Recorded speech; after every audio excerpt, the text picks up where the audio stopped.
শুরু করা যাক।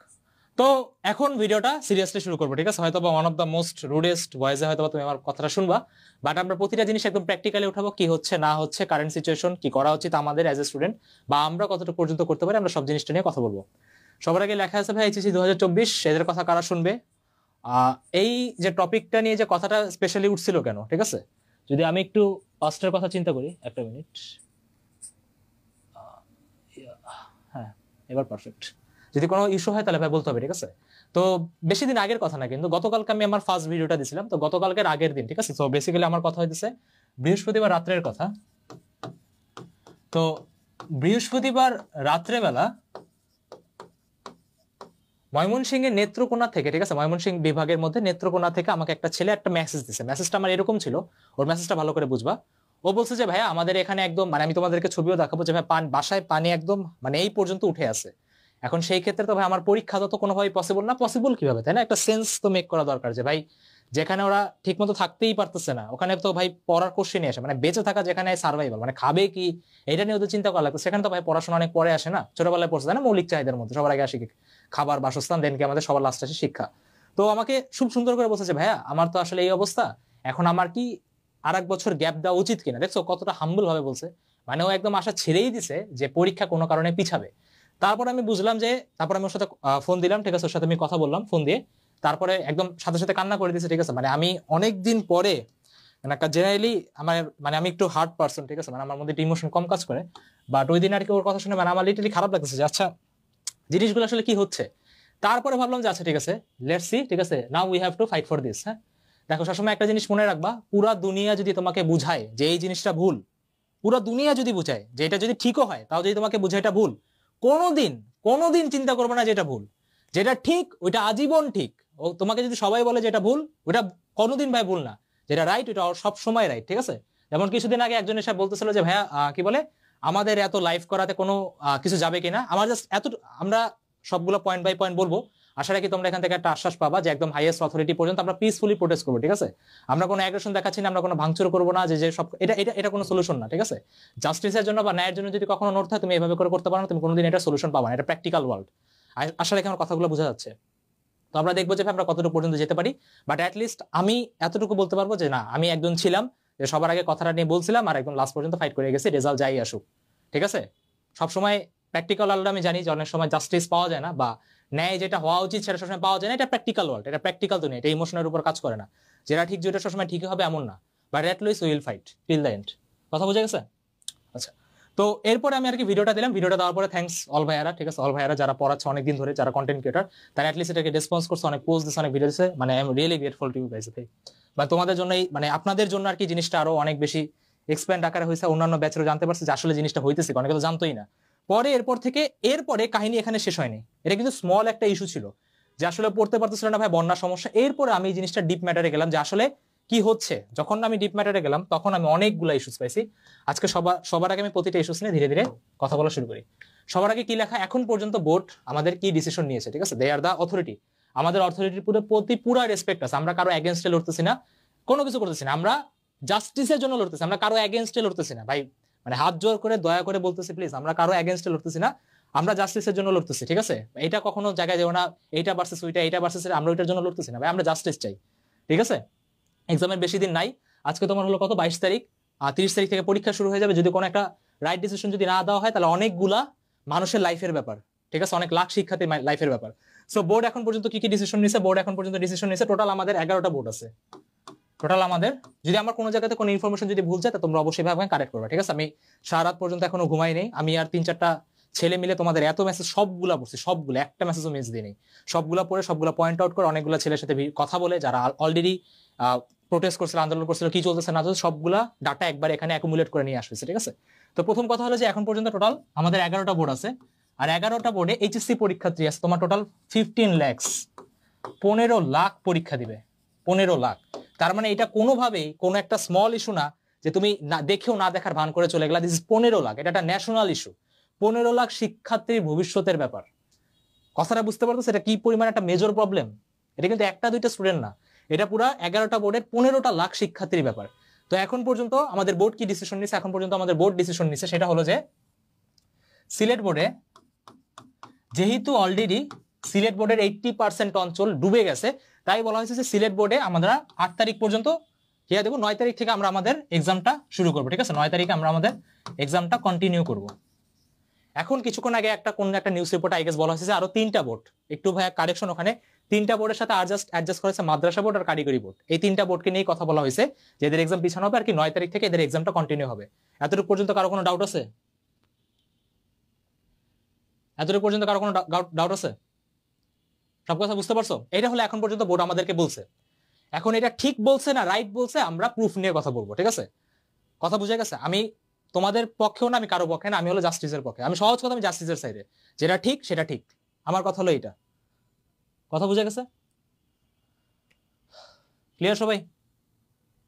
আচ্ছা, এরপরে এই বোর্ডের এই ডিসিশনগুলোর পরে এরপর আসো মেইন যে ইস্যুটা। ঠিক আছে, আমাদের মেইন যে প্রধান যে প্রবলেমটা সেটা হলো যে আমরা বলতেছি যে ভাইয়া বন্যার জন্য এক্সামটা পিছাইতে হবে। ঠিক আছে, এখন ভাই বন্যার জন্য কেন এক্সামটা পিছাইতে হবে? সিলেট বোর্ডের জন্য কি ডিসিশন নিছে? সিলেট বোর্ডের জন্য ডিসিশন নেওয়া হয়েছে যে আচ্ছা ঠিক আছে, সমস্যা নাই, তোমাদের তো 80% বন্যাতে ডুবে গেছে, তাহলে আমরা একটা কাজ করি, তোমাদেরকে আমি 9 তারিখে তোমরা এক্সাম দাও, সমস্যা নেই, প্যারা নাই, তোমরা 9 তারিখে এক্সাম দাও, 9 তারিখে এক্সাম দাও। আচ্ছা, আমার কথা হইলো 9 তারিখে যদি এরা এক্সাম দেয়, মানে স্যাররা আপনারা একটু চিন্তা করে দেখেন যে 9 তারিখে যদি ওরা এক্সাম দেয়, মানে যেখানে আমাদের বাড়ি নাই, আমাকে একটা ছেলে বলছে ভাই আমাদের বাড়ি আছে কি নাই ওইটা যে আসলে চেক করতে হবে, আমরা এখন আশ্রয় কেন্দ্রে আছি, যে আগে দেখতে হবে বাড়ি আদৌ আছে কি নাই। আপনার কি মনে হয় এই কম পিরিয়ড টাইমেও কোনোদিন ওর বাড়ি ঠিক করে উঠতে পারবে? আর যে ছেলেটা থাকার বাড়ি নেই ও পড়বে কোথায়? মানে যার পড়ার কোনো জায়গাই নেই, থাকার জায়গা নেই, খাওয়ার জায়গা নেই, ও কিভাবে 9 তারিখে এসে পরীক্ষা দেবে? আমি তো এটা বুঝতেছি না। এটা জাস্ট আমি সিলেট বোর্ডের কথাটা বলতেছি। সিলেট বোর্ডে প্রথম কথা যে 9 তারিখ, এটা ভাই কোনোভাবেই স্যাররা কোনোভাবেই এটা জাস্টিফাইড না। প্লিজ আপনারা এই ডিসিশনটি একটু আবার দেখেন, এটা জাস্ট আমার মতামত, বাট আপনার একটু এটা কনসিডার করা উচিত। সিলেট বোর্ডে প্রায় 1 লাখের মতো স্টুডেন্ট আছে, প্রায় 1 লাখ। এখন আপনি 1 লাখ স্টুডেন্টের ভবিষ্যতের ব্যাপার, ফিউচারের ব্যাপার, এরাই সামনে যে পুরো দেশটাকে চালাবে, এদের হাতেই সবকিছু। তারপরে যদি এরকম একটা ডিসিশন, এই ডিসিশনটা ভাই কোনোভাবেই এটা মানে কি বলবে এক্সপেক্টেড না, বা কোনোভাবে এটা গ্রহণযোগ্য না। কথা বুঝে গেছে সবাই? যারা যারা ইস্যুটা নিয়ে জানো না, ঠিক আছে, তোমাদের এই ইস্যুটা নিয়ে একটু ভাই বোঝা উচিত আসলে কিসের জন্য আমরা ফাইট করতেছি। ওকে, এটা গেল আমাদের প্রথম যে ডিসিশনটা নিছে। আচ্ছা, এখন কথার কথা, প্রথম কথা তো এতটুকু বুঝে গেছে যে এটা কোনোভাবে জাস্টিফাইড না। কারণ কি, ওদের ঘর ঠিক করতে হবে, ওদের ফিনান্সিয়াল অবস্থা খুবই খারাপ, তারপরে সেন্টারে পানি উঠে গেছে, ওরা কি এখন সাঁতার কেটে পরীক্ষা দিতে যাবে নাকি? আমি আসলে কিছুই বুঝতেছি না। আর তারপরে কথা, এখন মানে বর্ষাকালের মৌসুম চলতেছে, সবাই জানে যে এখন কোনোভাবেই বন্যা আরো বাড়বে, আবহাওয়া রিপোর্টে সবাই বলতেছে। তার মধ্যে কিভাবে, মানে এই ডিসিশন তো কোনোভাবেই সেন্সিবল না। এখন অনেকে বলতে পারে যে আচ্ছা লাস্ট মুহূর্তে আমরা একটা কাজ করি আর ডেট পিছাই দিলাম, বাট ব্যাপারটা হলো ওরা তো পড়বে কি পড়বে না এটার মধ্যেই তো ওরা ডিলেমাতে আছে না। আমরা একটা কারেক্ট একটা মানে একটা কি বলা যায় তোমার ট্রান্সপারেন্ট একটা ডিসিশন চাই, যে ডিসিশনটা দেখলে অ্যাটলিস্ট ওদের মনে একটা হোপ আসবে যে না, যে এখানে কোনো একটা চান্স আছে।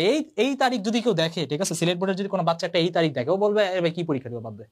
ঠিক আছে, নিজে থাকতে পারবো কিনা ততদিন আমরা এটারই মানে আশা নেই, কোনো কিছু নাই, সেখানে তো এটা আর কি বিলাসিতার মতো কথা। ঠিক আছে, আচ্ছা এরপরে আসি।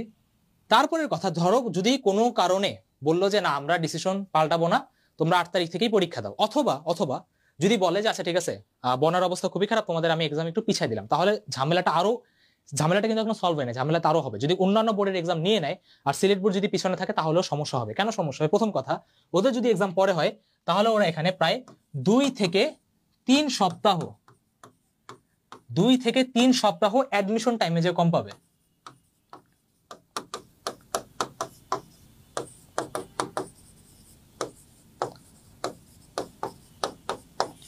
এখন অনেকে বলতে পারে 2 থেকে 3 সপ্তাহ তো কোনো ব্যাপারই না, অ্যাডমিশন টাইমে তো 2 থেকে 3 সপ্তাহ এক্সট্রা পড়ে নিবে। For your kind information, as আমি টিচার পড়াইছি, সো আমি জানি যে আসলে অ্যাডমিশন টাইম কতটুকু থাকে বা কতটুকু না থাকে। For your kind information, admission season বা অ্যাডমিশন টাইম থাকে মাত্র 12 থেকে 13 সপ্তাহ। আর যদি 12 থেকে 13 সপ্তাহের মধ্যে যদি কেউ এই ডেটটাকে, আমি 8 তারিখটাকে বলেই করতেছি, যদি এটা আরো পিছায় তাহলে তো আরো পিছায় গেল। আর যদি কেউ অ্যাডমিশন টাইমের মধ্যে এই টাইমটা যদি নিয়ে যায়, এটা আরো বাড়বে, তাহলে অলরেডি ওরা 21% টাইম কম পাইছে, যেটা একটা প্রপার ইনজাস্টিস। এটা কোনোভাবে ওদের সাথে ঠিক হচ্ছে না। আমরা সবাইকে একটা ফেয়ার গ্রাউন্ড দিতে চাই। এখানে ছেলেদের সাথে যদি এরকম করা হয়, একে তো কারণ কি, যদি ওদের এক্সাম আগে যায় ওরা ডিরেক্ট অ্যাডমিশনের প্রিপারেশন নিবে, বাট এরা যারা বোর্ডের মধ্যে এখনো ফেসে আছে, অলরেডি ওদের পারিবারিক অবস্থা খুবই খারাপ, বন্যাতে অনেক বেশি ক্ষয়ক্ষতি হয়েছে, আমরা সব সাইডে নিলাম, বাট যদি আমি ফেয়ার গ্রাউন্ডেও যদি আমি চিন্তা করি, তারপরে এটা কোনোভাবে জাস্টিস না যদি অন্যদের পরীক্ষা আগে নিয়ে নিই আর এদের পরীক্ষা যদি আমি পিছায় দেওয়া হয়। কথা সবাই বুঝতে পারছো? তাই স্যাররা এখানে আমার আবার একটা পয়েন্ট থাকবে যে প্লিজ ওদের এক্সামটা পিছাই দেন না, একটা কাজ করতে পারে সবার এক্সামটা একসাথে নেন, তাহলে কি সব একটা ফেয়ার গ্রাউন্ডে পরীক্ষা দিতে পারবে। কারণ কি প্রতি বছরই হয় যে কোনো না কোনো একটা বোর্ডের পিছায় দেয় আগায় দেয়, যার কারণে কি ওদের উপর এটা মেন্টালি ট্রমার একটা সিচুয়েশন ক্রিয়েট হয়। এই বছরই মনে হয় এই ইস্যুটা নিয়ে এত বেশি কথা উঠছে আমি বলার পরে, বাট অ্যাটলিস্ট কথাটা উঠছে। তো আমি আশা করবো যে এই জিনিসটা যাতে ওদের সাথে এই ইনজাস্টিসটা যাতে কোনোভাবেই যাতে না হয়, এটা হলো আমার প্রথম পয়েন্ট। যদি এই ডেটটা যদি নেওয়া হয় তাও সমস্যা, আর যদি মানে দুই ধরনেরই প্রবলেম আছে। আপনি যদি বলেন যে না আমার এখানে আছে, একে তো পরীক্ষা দেওয়ার মেন্টালিটি নেই, যদি আপনি বাকিদের এক্সাম নিয়ে যদি ওদের পিছিয়ে দেন তাও ওরা এখানে প্যারা খাবে, তাও ওরা এখানে ঝামেলায় পড়বে। আচ্ছা, এরপরে কথা আসে ভাইয়া সিলেটের কথা তো বললেন, but but but but but but এখনো প্রবলেমের সলিউশন হয় নাই। কারণ কি? কারণ হলো খালি সিলেটের নেত্রকোনাতে যে বন্যা হয়েছে এমন তো না, খালি যে সিলেটে হয়েছে এমন তো না। যেমন আমি তোমাকে এখানে বলে শোনাইতেছি, বরিশাল, ময়মনসিংহ, নেত্রকোনা, তারপরে তোমার হলো উত্তরবঙ্গ, সুনামগঞ্জ, রংপুর, টেকনাফ, তারপরে কুড়িগ্রাম, লালমনিরহাট, এরকম আরো অনেক জায়গাতে এই সেম প্রবলেমটা দেখা দিতেছে, সেম বন্যার সমস্যাটা সেখানেও যাচ্ছে। তার মানে টোটাল আমি যদি হিসাব করি টোটাল কয়টা বোর্ডের এক্সাম মানে এটা পিছাইতেই হবে, নাহলে ওরা পরীক্ষা দিতে পারবে না। সেটা হলো সিলেট বোর্ড, ময়মনসিংহ বোর্ড, আর আমাদের তারপরে আসে দিনাজপুর বোর্ড। এই তিনটা বোর্ডের এক্সাম এখন পিছানো ম্যান্ডেটরি হয়ে গেছে, ম্যান্ডেটরি, ঠিক আছে, ম্যান্ডেটরি। আমরা কোনো কিছু এখন পর্যন্ত নেই। এই তিনটা যদি আপনি বোর্ডের এক্সাম যদি আপনি যদি 9 তারিখের আরেকটু যদি না পিছান তাহলে স্যার এরা এক্সাম দিতে পারবে না। এরা যদি এক্সাম দেয়ও তাহলে মোটা মানে আমি একদম নিশ্চিত রূপে সবাই দেখতে পাইতেছে যে এরা বেসিক্যালি এইচএসসি পরীক্ষাটাও খারাপ করবে, হয়তো অনেকে মনোবল হারায়, অ্যাডমিশনেও খারাপ করবে, আর যদি কেউ ইয়ার ড্রপও নেয় তাহলে ও কি ভরসাতে ইয়ার ড্রপটা নিবে যে আমি 2টা বছর এত কষ্ট করলাম শেষ পর্যন্ত আমাকে একটা ফেয়ার গ্রাউন্ডই দেওয়া হলো না, এক্সামই দিল না। এরা সামনে যে নিজেদের দেশটাকে চালাবে আর তাদের সাথে যদি এরকম হয় তাহলে ওদের ভরসা বা আশা ভরসাটা জিনিস মানে কেন্দ্রটা কোথায় থাকবে? এটা তো আমাদেরকে হইতে হবে না। তাই প্রথম কথা যে এই তিনটা বোর্ডের এক্সাম পিছাইতে হবে, এই তিনটা বোর্ড।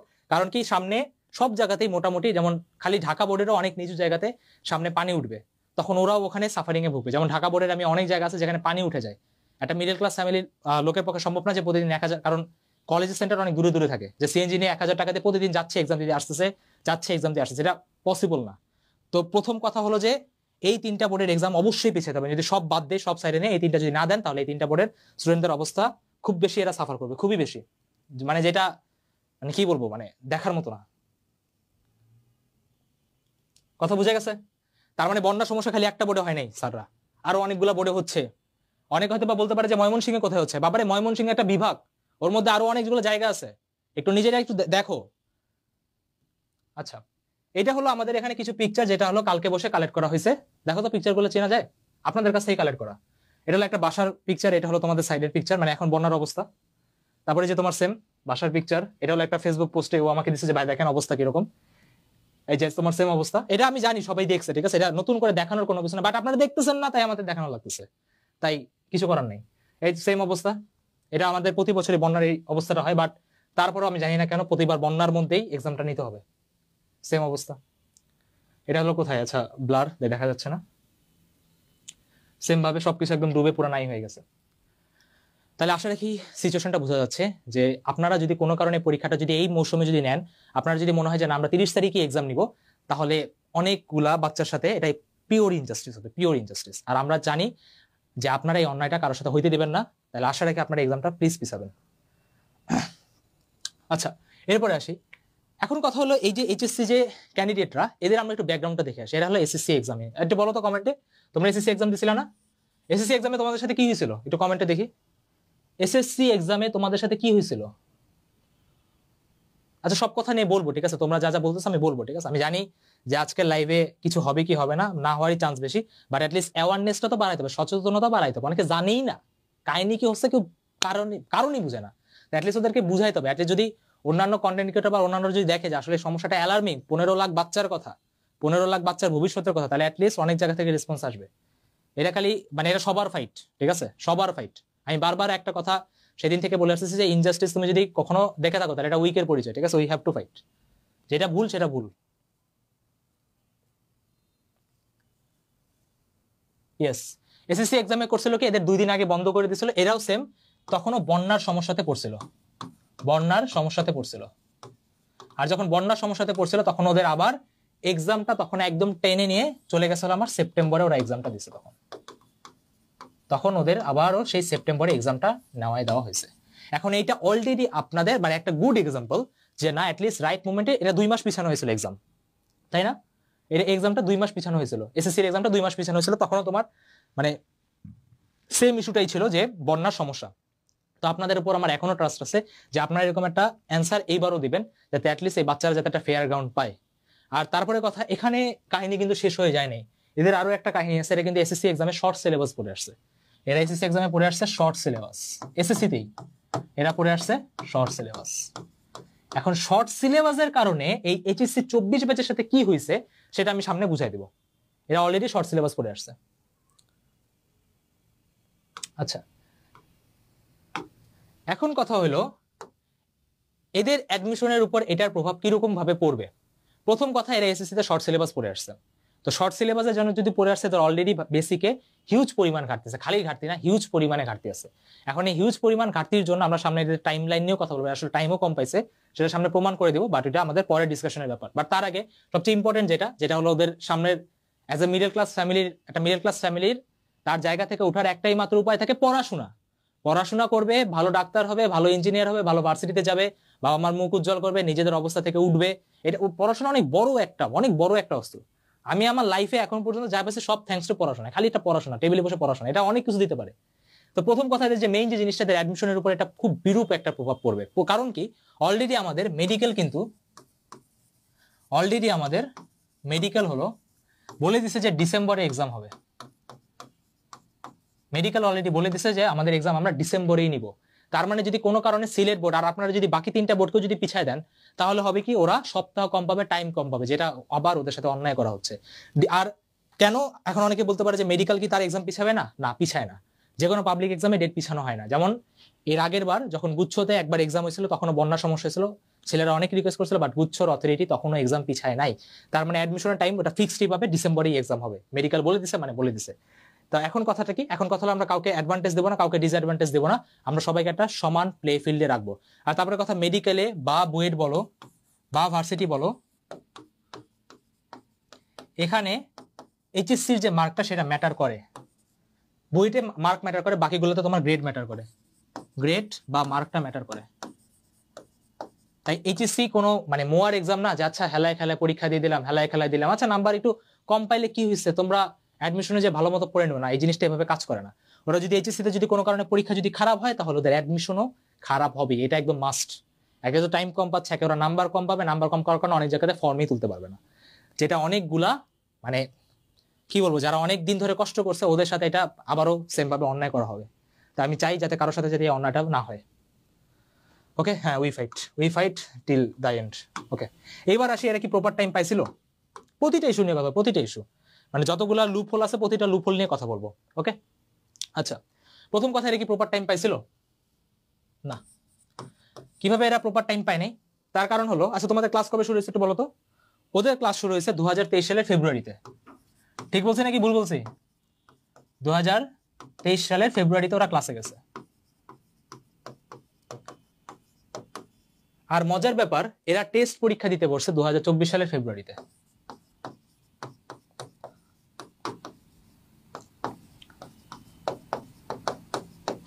এখন যারা জানে না টেস্ট এক্সামটা কি, যারা অন্যরা দেখতেছো, মানে একটা কমন মানুষ আজকের ভিডিওটা দেখলে বুঝে যাবে যে এখানে কোনো একটা অন্যায় হচ্ছে বা কোনো একটা ইনজাস্টিস হচ্ছে।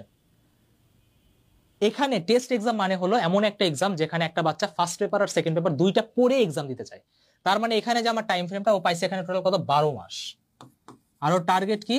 ওর টার্গেট হলো 12 মাসে ওকে পুরা সিলেবাসটা কমপ্লিট করতে হবে, পুরা সিলেবাস কমপ্লিট করতে হবে। কেউ যদি বলে যে ওরা তো শর্ট সিলেবাস ছিল, যারা পড়ায় তারা জানে যে কয়েকটা চ্যাপ্টার বাদে, 1-2টা চ্যাপ্টার বাদে বাকি যে মেজরিটি চ্যাপ্টার ওইটা থাকাও যে কথা ছিল, না কথাও একই কথা ছিল। যেমন ফিজিক্সে গতিবিদ্যা বাদ দিছে, বাট ম্যাথে তো যে ঠিকই তোমার প্রাস পড়াই লাগতেছে, তার মানে বাদ দেওয়া যে কথা ছিল না দেওয়া একই কথা ছিল। আমি একদম এক্সাম্পল দিয়ে বলতেছি। তার মানে কি 12 মাসে যে টেস্ট এক্সামটা দিতে বসে, আচ্ছা টেস্ট এক্সামের ডেফিনেশন হলে এখানে একটা মানুষের সিলেবাস শেষ করে যে বসতে হয়, আর বাকি টাইমটাকে ওরা বাসায় বসে রিভিশন দেয়। তার মানে এখানে ওরা প্রপার টাইম কম পাইছে। আমি যদি শর্ট সিলেবাসও কনসিডার করি তাও ওরা টাইম কম পাইছে। আর একটা কথা, এটা এসএসসির শর্ট সিলেবাস ছিল, তার মধ্যে বেসিকও ঝামেলা ছিল। তার মানে প্রপার টাইম ফ্রেম অনুযায়ী এদের উপর 12 মাসটা চাপায় দেওয়াটাও কোনোভাবেই ঠিক হয় নাই, কোনোভাবেই ঠিক হয় নাই। কথা বুঝে গেছে? কোনোভাবেই ঠিক হয় নাই। এখন কথা হলো এটাকে আমরা চাইলে কারেক্ট করতে পারতাম। সেটা কি, আমরা যদি, ঠিক আছে আমি জানি যে একটা ন্যাশনাল লেভেলের এক্সামে যেহেতু অলরেডি করোনার একটা মানে কাহিনী হয়েছে, তার দুর্যোগ যেহেতু চলে গেছে, তার মানে কোনো না কোনো এক্সাম মানে ব্যাচকে সাফার করতে হবে, কিন্তু কোনো একটা ব্যাচকে এত সাফার করানো ঠিক হয় নাই। এটা চাইলে 3টা ব্যাচ নিয়ে কম্পেনসেট করা যেত। যেমন 26 ব্যাচে এসে ইস্যুটা টোটালি কমপ্লিট মানে সলভ হয়ে গেছে, ওরা প্রপার টাইমও পাইছে, ফুল সিলেবাসও দিয়ে দেওয়া হয়েছে। বাট আমার কথা হলো কেন এই টাইমটা ওদের উপর এইভাবে চাপাই দেওয়া হলো? এটা চাইলে 24, 25, 26-এ চাইলে ইকুয়ালি ডিস্ট্রিবিউট করে চাইলে ঝামেলাটা ইজিলি চাইলে সলভ করা যেত, ইজিলি চাইলে সলভ করা যেত ইজিলি। বাট কেন করা হয় না জানি না। এতেও আমাদের কোনো ইস্যু নাই, এতেও কিন্তু কোনো ইস্যু নাই, এটা নিয়ে অনেকে গেছে। বাট আমরা তারপরেও কিন্তু ক্লাসে বলছি যে সমস্যা নেই, টাইম কম হয়েছে, উইল ফাইট, ঠিক আছে, আমরা কোনো এক্সকিউজ দেখাবো না, যদিও এটা ইনজাস্টিস। বাট তারপর বলছে আচ্ছা আমরা কোনো এক্সকিউজ দেখাবো না, আমরা আমাদের বেস্টটা দিয়ে যাবো, যা হবে দেখা যাবে। বাট এখন যারা পরীক্ষা দিতে পারতেছে না, তারপর যে এক্সামের ডেট পিছানোর এখন পর্যন্ত কোনো নোটিশ আসতেছে না, মানে আমরা একটা ট্রান্সপারেন্ট অর্গানাইজেশন চাই যে আমাদেরকে একদম ক্লিয়ার ইন্ডিকেশন দেবে। আমাদেরকে বারবার ভিডিও বানায় রাস্তায় আন্দোলন করে, এটা তো কোনো ওয়ে না। ওরা বাচ্চা মানুষ, ওরা কি কোর্টে যাবে, ওরা কি অথরিটির কাছে যাবে, ওরা কিছু বুঝে? ওরা বাসায় বসে পড়বে, মানে এটা পসিবল, মানে ভাবাও তো পসিবল না, ওরা কিভাবে কি করবে? আচ্ছা, এরপরে এইগুলো হলো ছোট ছোট যে লুপ হোল, ঠিক আছে, যেহেতু আজকে একটা ইস্যু আসছেই, তো আমি তোমাদেরকে বাকি ইস্যুগুলো দেখাই দিই। তোমাদেরকে আর কি বাকি ইস্যুগুলো দেখাই যে কি কি লুপ হোল গুলো অলরেডি আছে। তারপর সেকেন্ড আরেকটা যে লুপ হোল, সেটা হলো আলাদা প্রশ্ন হোক কতটুকু যুক্তিযুক্ত। আমি একটা কমন একটা এক্সাম্পল নেই, যেমন ঢাকা বোর্ডের কোশ্চেন ইজি আসে, ঢাকা বোর্ডের কোশ্চেন প্রতিবারই ইজি আসে, আর কুমিল্লা বোর্ড আর যশোর বোর্ডের কোশ্চেন প্রতিবারই কঠিন আসে। এটার বেস্ট এক্সাম হলো 23, এটার বেস্ট এক্সাম্পল হলো 23। যে কেউ যারা পড়ায় বা যারা এই ফিল্ডে আছে, তারা ঢাকা বোর্ড আর কুমিল্লা যে কোনো ইয়ারে যশোর বোর্ডের কোশ্চেন দেখলেই বুঝতে পারবে এখানে লেভেল অফ পেপার সেম না, এখানে লেভেল অফ পেপার সেম না, মানে কি এরা সেম পেপারে এক্সাম দিচ্ছে না, এটাও কিন্তু একটা ইনজাস্টিসই। যেমন আমি 2018 সালে যখন অল বোর্ড এক্সাম হতো, অল বোর্ড যখন এক্সাম হতো, অল বোর্ড 18, তখন কিন্তু এই জিনিসটা কিন্তু প্রপারলি ভ্যালিড ছিল। এখন কারণটা কি, এটা কেন ঠিক না? কারণ হলো এখানে যদি এক্সাম কঠিন হয়, একটা ছেলে যদি কোনো কারণে A+ মিলছে বা 4 পয়েন্ট পায়, তাহলে কিন্তু এটা কিন্তু ডিরেক্ট যে ওর কিন্তু অ্যাডমিশনের যে এফেক্ট পড়ে, বা যাদের বইতে পড়ার ইচ্ছা থাকে বা স্বপ্ন থাকে, ও যদি কোনো কারণে মার্ক কম পায় তাহলে কিন্তু হয়ে যায়। যেমন আমাদের মনে আছে 2022 সালে বুয়েটে ফিজিক্স কেমিস্ট্রি ম্যাথে 93% মার্কের দরকার ছিল, 93%। এখন এখানে কথা হলো এত হিউজ নাম্বার পাইছিল ঢাকা বোর্ডের আমি নিজে 90% পেয়েও বুয়েটে পরীক্ষা দিতে পারি নাই। তা আমার কথা হলো কুমিল্লা আর যশোর বোর্ডে ওরা এত মার্ক কিভাবে উঠাবে? আমার কোশ্চেন হলো এইটা। তার মানে এইটাও আমরা চাচ্ছি, আমাদের একটা দাবি, প্রপার দাবি, বা প্রপার দাবি তো বলবো না, প্রপার একটা রিকোয়েস্ট, প্লিজ যাতে এটা পরের ব্যাচ থেকে যাতে এটাকে একটু দেখা হয়, যাতে প্রতিটা ব্যাচে যাতে একটা ইকুয়াল লেভেল অফ পেপার হয়, যাতে সবাই একটা সেম লেভেল অফ গ্রাউন্ডে থাকতে পারে, ঠিক আছে? আচ্ছা, ওকে, আচ্ছা নেক্সট আসি। এখন সবার মনে একটা কোশ্চেন আসতে পারে যে ভাইয়া যদি ডিসিশন যদি কোনো কারণে যদি চেঞ্জ না হয় তাহলে কি করব? তাহলে আমি ভিডিও শুরুতেই বলছিলাম যে যদি কোনো একটা জিনিস ভুল হয়, পুরা দুনিয়া যদি বলে এটা তোমার ঠিক, ওইটা সব সময় ভুল, ওইটার বিরুদ্ধে সব সময় কথা বলতে হবে। যেমন কিছুক্ষণ আগে একটা ছেলে বলতেছিল যে ভাইয়া আপনি লাইভ করে কি হবে, যেমন অনেকে এখানে বলতেছে তাই না, যে ভাই এখানে লাইভ করে কি হবে, কোনো দরকার নাই, ডিরেক্ট ইয়াতে যান, সময় নষ্ট হইতেছে। তারপরে অনেক কথা আপনি পাবলিসিটি স্ট্যান্ড করতেছেন। আচ্ছা এখন কথা হলো দেখো, লাইভ যদি না করি, যেমন আমি যদি ভিডিওটা না দিতাম, প্রথম যে ভিডিওটা যদি না দিতাম, কেউ এই ইস্যু নিয়ে কথা বলতো? কেউ এই ইস্যু নিয়ে কথাই বলতো না। এখন তো তার একটা হোপ আছে। আমার প্রথম মেসেজটা মনে আছে, প্রথম মেসেজটা কিন্তু আমার কাছে এইটা ছিল, ভাইয়া আশা ভরসা শেষ, আপনি আমার বলেন আমি ইয়ার চেঞ্জের পরীক্ষা দিব কি দিব না, নাহলে বাবার সাথে ওনাটা ব্যবসায় নাইমার করি। এটা ছিল প্রথম, মানে আমি যদি ওর কথাটা ডিকোড করি, এটা ছিল প্রথম মেসেজ, কারণ আশা ভরসায় ছেড়ে দিছে। এখন সেখান থেকে যদি আমরা লাইভ ভিডিও না করি, তো যদি সচেতনতা না ছড়াই যে এটা ঠিক হচ্ছে না, এটা নিয়ে মানুষের ডিফারেন্ট জায়গা থেকে কথা বলা উচিত, তাহলে এখানে জিনিসটা কিভাবে হবে আমি তো এটা বুঝতেছি না। কাউকে তো না কাউকে তো তার ভয়েসটা বলা লাগবে বা জানা লাগবে। আচ্ছা প্রথম কথা, এখন যদি ডিসিশন যদি কোনো কারণে যদি চেঞ্জ না হয় তাহলে আমরা কি করবো? দেখো একটা কথা বোঝে, সেটা হলো we are living in a practical world, ঠিক আছে? বানান যদি ভুল হয় তাহলে বাদ দাও, ঠিক আছে? Practical world. আর প্র্যাকটিক্যাল ওয়ার্ল্ডে সবসময় যেটা ঠিক সেটা সবসময় যে জিততেই হবে এমন কোনো কথা না। যদি কোনো কারণে তোমার বোর্ড যদি তার ডিসিশন যদি চেঞ্জও না করে, আমি আমার সাইড থেকে ভাই তোমাদের স্টুডেন্টদের কাছে আমি হাত জোর করে না, হাত জোর, ঠিক আছে, তোমরা কোনো আদালতে তোমরা কোনো আন্দোলনে ভাই যাও না, ঠিক আছে, হাত জোর করে বলতেছি। আমাদের প্রোটেস্ট করতে হবে, দাবি জানাতে হবে, but in a peaceful way, not a harmful way, ঠিক আছে। তোমরা যদি কোনো কারণে যদি উল্টাপাল্টা কোনো করে কিছু বসো, আর এটা যদি কোনো একটা বাচ্চার যদি জীবনের সাথে যদি এটা হয়, তাহলে মানে আমি নিজেকে কোনোদিন ক্ষমা করতে পারবোই না যে আচ্ছা আমার জন্য এই জিনিসটা হইলো, আর ভাই তোমরাও এটা করো না, ঠিক আছে। We have to be fight, but in a peaceful way, ঠিক আছে। রাস্তায় যে আমি ভাঙচুর করলাম, ইয়ে করলাম, এটা ভাই কোনো সলিউশন না। যদি কখনো তোমার ন্যায্যের জন্য যদি কখনো তোমার ফাইট করতে হয়, তাহলে তোমাকে প্র্যাকটিক্যাল হতে হবে, ইমোশনাল না, ঠিক আছে, প্র্যাকটিক্যাল হতে হবে। এখন দেখো প্র্যাকটিক্যাল ওয়ার্ল্ডে তোমার যদি এখনো ডিসিশনটা যদি চেঞ্জ না হয়, ধরো বাকি বোর্ডের যদি আমার এখনো যদি পেছায় না, তাহলে বাকি বোর্ডে ভাই কি করতে হবে, পড়তে হবে। এখন এটার জন্য আমাকে অনেকে গালি দিতে পারে যে ভাইয়া আপনি এত কিছুর পরেও, ভাই আপনি এত কিছুর পরেও ভাই কেন পড়তে বসতে বলতেছেন, ভাই এটা এইভাবেই কাজ করে, কিছু করার নেই আর কি। তুমি যদি না পড়ো তোমার রেজাল্ট খারাপ আসবে ফাইনালি তোমাকে, মানে এটা প্র্যাকটিক্যাল ওয়ার্ল্ড, প্র্যাকটিক্যালি ভাবতে হবে। লাইফে যদি কখনো প্রবলেম আসে, ইমোশনাল সাইড সরাও, প্র্যাকটিক্যালি ভাবো। There is always two possibilities, একটা ইমোশনাল ফ্রন্ট, একটা প্র্যাকটিক্যাল ফ্রন্ট, প্র্যাকটিক্যালি ভাবতে হবে। ভাই বাকি যে যাদের সাথে ইনজাস্টিস হচ্ছে ওটার জন্য আমরা ফাইট করব, লাগলে আমরা হাইয়েস্ট অথরিটি পর্যন্ত যাব। ভাই মিডিয়া কি করতেছে, ভাই কোর্টে যাবেন কিনা, ভাই পিএম এর অফিসে যাবেন কিনা, হ্যাঁ যা আমার সাইড থেকে যা করা সম্ভব আমি তা করবো, ঠিক আছে, আমার পক্ষে যতটুকু পসিবল। আমি তার ভাই বসে থাকতেছি না, তাই না? তোমাদের গতকালকে একটা ভিডিও দেওয়ার পর আমি সারা রাত বসে প্রতিটা মেসেজ পড়ে পড়ে চেক করতেছি, আচ্ছা এটা হইতেছে, এটা হইতেছে, এটা হইতেছে, মানে প্রায় আমি 50-60 পেজে তোমার নিজেই সার্ভে করে ফেলছি, ঠিক আছে। আমি আমি জীবনে কোনো সংবাদ পড়তাম না, জীবনে না, আমি জীবনে কোনো সংবাদপত্রের নিউজ পেপার খুলে পড়তাম না। আমি কালকে বসে মনে আমি এত পরিমাণে নিউজ পড়ছি আর এত পরিমাণে নিউজ দেখছি, এটা আনমিজারেবল। পরে বুঝছি যে না ঠিক আছে, এরা নিউজ ঠিক মতো কভার হচ্ছে না, এখন আমার নিজেরই নিউজ রিপোর্টার হওয়া লাগবে। ওরা যদি না করে তাহলে আমি করবো, বাট করতে হবে। তো প্রথম কথা, ডিসিশন যদি চেঞ্জ না হয় তাহলে ভাই আমাদেরকে আমাদের জায়গা থেকে পড়তে হবে, ঠিক আছে। তোমরা কোনো কিছু, আমি আবারও হাত জোর করে বলছি ভাই প্লিজ কোনো আন্দোলনে যেও না, সলিউশন আসবে না। আমরা দেখি আমাদের সাইড থেকে আমরা বড়রা কি আছে, আমরা টিচাররা কি আছে, আমরা টিচাররা যা করতে পারি আমরা তা সর্বোচ্চ করার চেষ্টা করব।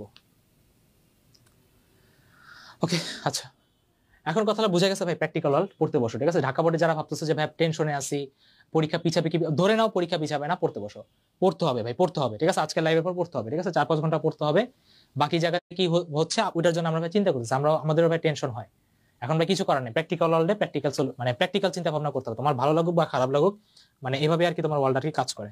এখন ফাইনালি আমাদের কিছু দাবি বা আমাদের কিছু রিকোয়েস্ট ভাই, রিকোয়েস্ট প্লিজ, যে না না হোক আন্দোলন, এটা তো ভাই কোনো সলিউশন না। আন্দোলনে তুমি বুঝতেছো, তুমি বেসিক্যালি তোমাদের জীবনগুলোকে ফ্রন্ট লাইনে দিচ্ছ।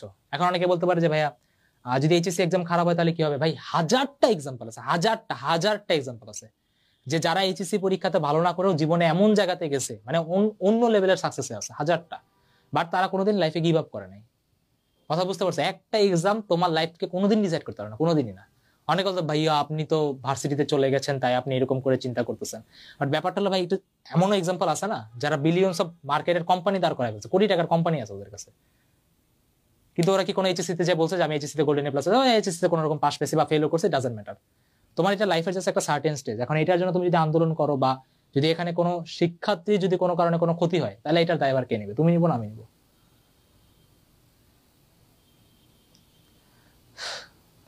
ভাই এখন আর পড়তে ইচ্ছা করতেছে না ভাই, বললাম না প্র্যাকটিক্যাল ওয়ার্ল্ড, প্র্যাকটিক্যাল ডিসিশন নিতে হয়, বুঝছো? পড়তে ইচ্ছা কারোরই করতেছে না। আমি আমার নিজের 3 দিন পর পরীক্ষা ভার্সিটিতে, আমি তারপর পড়তেছি না, আমি বললাম আচ্ছা ঠিক আছে ডাটা কালেক্ট করি, সবকিছু আগে করি, এটা ঠিক হচ্ছে না, আমি যত ফাইট করা যায় করবো। হ্যাঁ প্লিজ দয়া করে কেউ ভাই আন্দোলনে যাও না, ঠিক আছে। আন্দোলন মানে আমরা দাবি জানাবো ইন পিসফুল ওয়ে, ঠিক আছে, এটা আমাদের কোনো ওয়ে না। আচ্ছা এখন আমাদের ফাইনাল যে দাবিটা, আমাদের ফাইনাল দাবি একটাই, সব বোর্ডের, অল বোর্ডের এক্সাম যাতে 1 মাস থেকে 2 মাস পিছানো হয়। আমরা সব ইস্যু রাখলাম, আমাদের এখন একটাই ইস্যু, যেখানে বাচ্চারা পরীক্ষা দিতে পারতেছে না সেখানে আমি আর কোনো ইস্যুই রাখতেছি না। আমাদের জাস্ট এখন একটাই ইস্যু, প্রতিটা বোর্ডের এক্সাম যাতে 1 থেকে 2 মাস দেওয়া হয়, সবাইকে যাতে একটা ফেয়ার গ্রাউন্ড দেওয়া হয়। এমন যাতে না হয় যে একটা বক্সিং ম্যাচে একজনের চোখও বেঁধে দিছে, হাতও বেঁধে দিছে, পাও বেঁধে দিছে, ওকে একটা পাঞ্চিং ব্যাগ বানায় নামায় দেওয়া হয়েছে, যেটা সিলেট বোর্ডের সাথে হবে, যেটা দিনাজপুর বোর্ডের সাথে হবে, যেটা ময়মনসিংহ বোর্ডের অনেকগুলো এলাকার সাথে হবে। ছেলেরা বেসিক্যালি আমাকে ফোন দিয়ে কান্না করতেছে, কান্না, যে ভাই আমাদের এখানে পানি উঠে গেছে, পড়তে পারতেছি না, আপনি বলেন যে আমি কিভাবে পড়বো, বই খাতা তো কিছু নাই, ভাইসে গেছে। যদি আমার এখান থেকে উঠতেও হয় তাহলে ভাই মিনিমাম তো একটা সময়টা দিতে হবে, কিন্তু আমাকে তো ভাই বোর্ড আমাকে তো সেই সময়টা পর্যন্ত দেয় নাই। আমাদের ভাই একটাই দেবে, আমাদের কোনো ভিয়া দাবি না, আমাদের জাস্ট একটাই দাবি বলেন, রিকোয়েস্ট বলেন, স্যাররা প্লিজ আপনারা অনেক উচ্চ শিক্ষিত মানুষজন, আমি নর্মাল একটা এইচএসসি পাস ছেলে বুঝতেছি যে না এটা ঠিক হচ্ছে না, একটা ক্লাস 6-7 এর বাচ্চা দেখলে বুঝবে যে না এটা কোনোভাবে ঠিক না, ওদেরকে আরেকটা রাইট চান্স দেওয়া উচিত। এক্সামটা যাতে দয়া করে 1 থেকে 2 মাস যাতে পিছানো, আমি আশা রাখি বোর্ড খুব তাড়াতাড়ি এটা ব্যাপারে ডিসিশন নিবে। গতকালকে লাইভ হলো, এতজন কথা বললো, এখন পর্যন্ত বোর্ড থেকে কোনো ধরনের কোনো ডিসিশন আসে নাই, কি হবে না হবে কিচ্ছু বলে নেই, nothing, no a single news. ভাই বরিশাল পিছানো উচিত, হ্যাঁ আমি জানি, তো এখনো তো বন্যা ঠিক মতো শুরুই হয় নাই। এই তুমি দেখো না, বেশি না, জাস্ট 1 তারিখ থেকে 2 তারিখ থেকে দেখো বাংলাদেশে কি হয়। সবগুলা ওয়েদার মানে স্পেশালিস্টরা বলতেছে যে সামনে বন্যা বাড়বে, বৃষ্টি বাড়বে, বন্যা বাড়বে, বৃষ্টি বাড়বে, বাট তারপরে কিভাবে মানে ডিসিশনটা সরানো হচ্ছে না, আমি মানে পিছানো হচ্ছে না, আমি এটা এখন বুঝতেছি না। ভাই ডিসিশন কি কালকে পাবো ভাইয়া, জানি না রে ভাই। এখন অনেকে বলতে পারে, আমি আবারও বলি ভাই, ঠিক আছে, অনেকে বলতে পারে ভাই আপনি এত ফাইট করলেন, কোনো সলিউশন তো আসলো না, কি লাইভ হলো, হুদাই লাইভ করে বেড়াইতেছেন। অ্যাটলিস্ট বলতে তো পারবো যে নিজের ফোন থেকে সবকিছু করছিলাম, অ্যাটলিস্ট এই রিগ্রেট তো থাকবে না, অ্যাটলিস্ট আমি এই পোস্টও দেখবো না, অ্যাটলিস্ট আমি এই মেসেজ তো দেখবো না যে ভাই আমাদের বোর্ড এক্সামে তো আমার সাথে অন্যায় হলে আপনারা তো কোনো একটা পোস্টও দিলেন না, একটা ভিডিও দিলেন না। অ্যাটলিস্ট আমার কাছে এতটুকু তো থাকবে না, আমি তো অ্যাটলিস্ট এতটুকু বলতে পারবো যে আমি I have tried my best.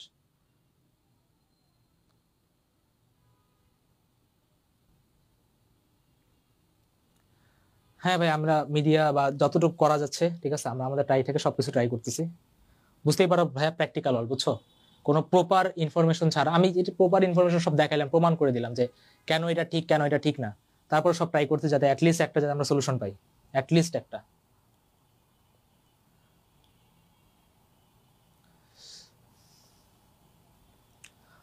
ওকে, তাহলে আজকে লাইভটা আমরা এতটুকুই রাখবো, ঠিক আছে, আমরা বেশি বাড়াবো না, যেহেতু তোমাদের কঠিন একটা সময়, ঠিক আছে, কঠিন একটা সময়, জানি কঠিন কিছু ডিসিশন নিতে হচ্ছে। আজকে জাস্ট লাইভে আমি এতটুকুই বলার ছিল যে সেটা হলো যে এটা হলো মেজর যে লুপ হোলগুলা, মেজর যে সমস্যাগুলা, আমি একদম সিরিয়ালি বলে দিই। প্রথম কথা, সিলেট বোর্ডের যে ডেট পিছানো হয়েছে এটা আরো পিছাইতে হবে, বাচ্চারা বেচারারা ঘর খুঁজে পাচ্ছে না থাকার জন্য, পরীক্ষা কি দিবে। সেকেন্ড কথা, ডিফারেন্ট আরো বোর্ডে বন্যার আরো এরকম সংকট দেখা দিচ্ছে, ওরা ওখানে কিভাবে পরীক্ষা দিবে। এখন একটা কাজ করতে পারেন, হয় আপনি একটা সুইমিং কোর্স ছাড়েন, ওরা সাঁতার কাটা শিখুক, ঠিক আছে, আমি ওদের সাথে জয়েন দিই, আমিও সাঁতার পারি না, অ্যাটলিস্ট ওরা সাঁতার কেটে বোর্ড পরীক্ষা দিতে যাক, এই একটা ওয়ে হইতে পারে। আর আর আমি আর তো আমি আর ওয়েট দেখতেছি না, এখানে তোমার সুইমিংই বাঁচাতে পারবে, মানে সাঁতার ছাড়া তোমার আর এখান থেকে কেউ বাঁচাতে পারবে না। আর তারপর থার্ড নাম্বার একটা কথা হলো, এটা খালি 24 ব্যাচের কথা না, আপকামিং প্রতিটা ব্যাচের জন্য আমার একটাই কনসার্ন যে প্রতি বছর কেন বৃষ্টির মৌসুমে কেন পরীক্ষাটা হইতে হবে, এটা কি একটু আগে করা যায় না বা একটু পিছিয়ে করা যায় না। আমার মতো একটা অশিক্ষিত, মানে আমি আপনাদের মতো শিক্ষিত না, একটা এইচএসসি পাস বাচ্চা বুঝতেছে যে এটা কোনোভাবেই ঠিক না। আর ফোর্থ নাম্বার কথা হলো যে প্রতিটা এক্সামে যাতে পেপার লেভেল যাতে একদম সেম থাকে, এটা খুব বড় একটা কারণ। আর 5 নাম্বার, এরা অলরেডি সময়, মানে এরা যদি নর্মালি যদি আমি বন্যার ইস্যু যদি বাদও দেই, তারপরে এরা 1 থেকে 2 মাস এক্সট্রা ডিজার্ভ করে, কারণ এদেরকে যে সময়টা দেওয়া হয়েছে এরা না শর্ট সিলেবাসের, না এদের কোনো বেসিক আছে। সেকেন্ড কথা, এরা টেস্ট এক্সাম দিচ্ছে মাত্র 12 মাসের মধ্যে, যেটা মানে ফার্স্ট পেপার সেকেন্ড পেপার 1 বছরে শেষ করা মানে হলো ওকে রেগুলার পড়তে হবে খুবই ভালোভাবে, খুবই ভালোভাবে। আর এটা কখনো পসিবল হয় না, কারণ লাইফে আপস এন্ড ডাউন চলতে থাকে। আর লাস্ট আমাদের একটাই দাবি, সেটা হলো প্রতিটা বোর্ডের এক্সাম যাতে 1 থেকে 2 মাস পিছানো হয়। তাহলে আজকের ভিডিওটা এতটুকু পর্যন্ত, ঠিক আছে। যা যেখানে কন্টেন্ট ক্রিয়েটর তোমরা যাই বানাও, অ্যাটলিস্ট এই জিনিসটা নিয়ে একটু ইস্যু নিয়ে কথা বলো। নিউজ মিডিয়াতে তো কোনো কথা হচ্ছে না, বাট অ্যাটলিস্ট তোমরা এই জিনিসটাকে নিয়ে কথা বলো, যাতে অথরিটির কাছে যায়, যাতে অথরিটি তাদের ডিসিশন যাতে আবার একটু চিন্তা করেন। প্লিজ স্যাররা, মানে হাত জোর করে আবার বলতেছে ভাই প্লিজ একটু আপনারা যদি স্যার অ্যান্ড ম্যাডামরা যদি আপনারা আরেকটু ডিসিশনটা দেখেন, তাহলে এটা চেঞ্জ হলে অনেকগুলো বাচ্চার জীবন শুধরে যাবে। 15 লাখ বাচ্চার ভবিষ্যতের কথা, 15 লাখ। তো সবাই ভালো থাকো, খুশি থাকো, টাটা।